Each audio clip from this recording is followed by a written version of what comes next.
It's been the privilege of my life for 30 years to have been taught everything of value by gang members. And in the last few years, they've taught me how to text, and so I'm really grateful to them because I find it sure beats the heck out of actually talking to people. And I'm pretty dexterous at it, LOL and OMG and BTW. And the homies have taught me a new one, OHN, which apparently stands for, oh, hell no.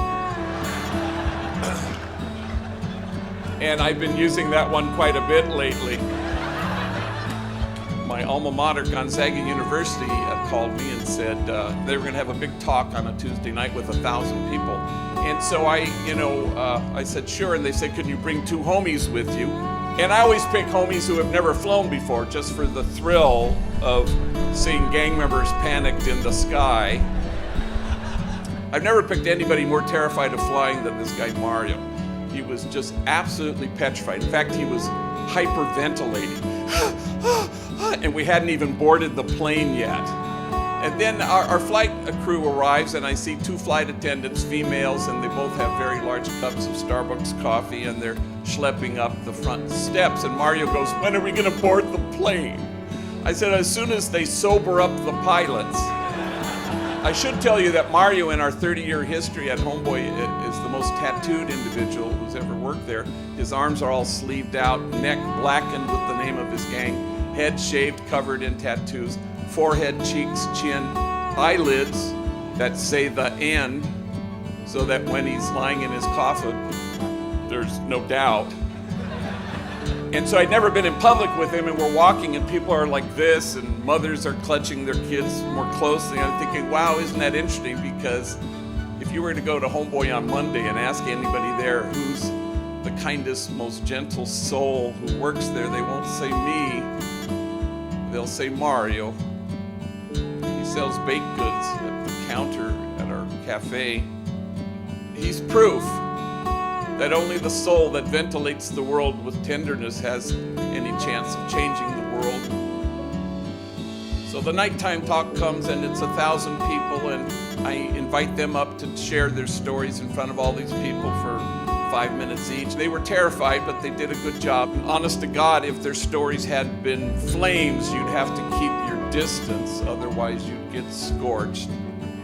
I invite them up for Q&A, and I said, yes, ma'am. And a woman stands and she says, yeah, I got a question. It's for Mario. First question out the gate. And Mario steps up to the microphone. He's a tall drink of water, skinny, and clutching the microphone, and he's terrified.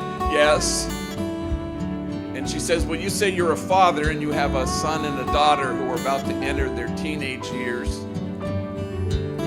What advice do you give them? What wisdom do you impart to them? And Mario clutches his microphone, and he's just terrified, and he's trembling, and he's getting a hernia trying to come up with whatever the hell he's going to say.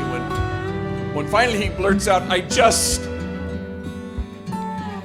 and he stops, and he retreats back to his microphone clutching, terrified retreat.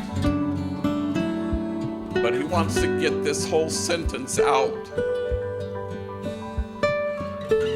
I just don't want my kids to turn out to be like me.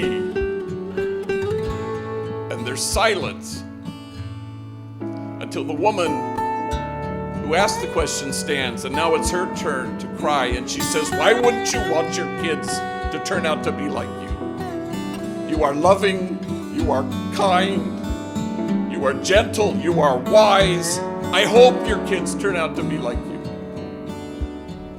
And 1,000 total perfect strangers stand, and they will not stop clapping. And all Mario can do is hold his face in his hand, so overwhelmed with emotion that this room full of people, strangers, had returned him to himself, and they were returned to themselves. And I think you go from here to stand with the demonized so that the demonizing will stop.